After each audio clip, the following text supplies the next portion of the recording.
প্রতিষ্ঠানের একজন নতুন ছাত্রীর সঙ্গে আজকে পরিচয় করাচ্ছি। তা ওর নাম হচ্ছে নন্দিতা রাজবংশী। নন্দিতা রাজবংশী। আচ্ছা নন্দিতা, তুমি কোথা থেকে আসছো? ফুলিয়া, শান্তিপুর ফুলিয়া। শান্তিপুর ফুলিয়া থেকে ও চাকদায় ক্লাস করতে আসছে। তা এর জন্য অসংখ্য ধন্যবাদ ওকে।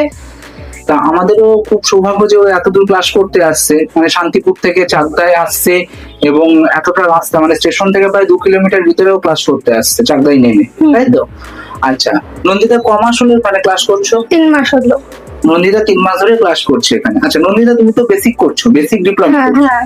আচ্ছা তুমি যে ক্লাসটা করছো সেই ক্লাসটা তোমার কাছে কেমন লাগে, মানে তোমার বক্তব্যটা একটু বলো, আমরা শুনবো। মানে ক্লাস করছি, আমার খুব ভালো লাগছে। এখানে সব হাতে ধরে শেখানো হয়, যেটা বুঝতে পারি না সেটা খুব ভালো করে বুঝিয়ে দেওয়া হয়।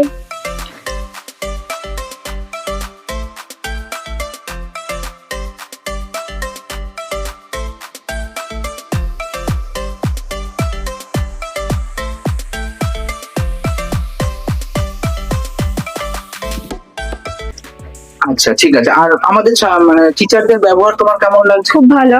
আচ্ছা এখানে তো টিচাররা টিচারদের মতো থাকে না, এখানে সবাই দাদা হ্যাঁ। মতোই ব্যবহার বা আচরণ করে, আমরা সবাই তাই করে থাকি।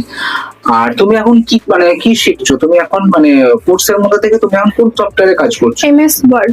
এমএস ওয়ার্ডে কাজ করছো। তাহলে এমএস ওয়ার্ড সম্পর্কে আমরা পরবর্তী আরো আলোচনা করবো। তুমি কতটা জানো সেই সম্পর্কে তোমার কাছে জিজ্ঞাসা করা হবে এবং তুমি সেই সম্পর্কে বলবে যে আমি এমএস ওয়ার্ডের এতদূর পর্যন্ত শিখেছি, এই জানি। তাহলে কি হবে, তুমি যেটা জানো সেটা সবাই জানতে পারবে যে হ্যাঁ ও এতটা শিখেছে বা এতটা জানে। এমএস ওয়ার্ড সম্পর্কে তুমি যতটা জানলে সেই সম্পর্কে তুমি একটা আলোচনা করতে থাকবে, ঠিক আছে? আচ্ছা পরবর্তী যে আলোচনাটা থাকলো সেটা হচ্ছে যে তুমি যে কোর্সটা করছো সেই কোর্সটা করে তুমি আনন্দ পাচ্ছ তো এখানে? হ্যাঁ।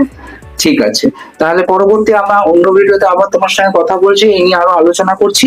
আপাতত এই পর্যন্ত আজকে রাখলাম। ঠিক আছে।